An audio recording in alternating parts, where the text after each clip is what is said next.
আমার বসনটা কাজে এনেছি, এবার যা তোর বসনটাকে নিয়ে আয়।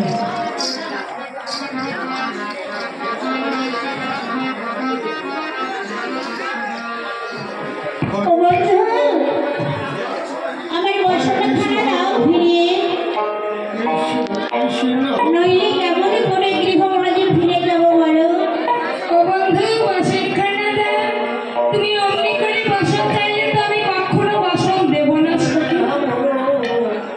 আমার কাছে আসতে হবে, আত্মসমর্পণ করতে হবে, দুটি বাহু তুলতে হবে, আর ওই সূর্যদেবকে প্রণাম করবে, তবেই আমি তোমাকে বসন ফিরিয়ে দেবো।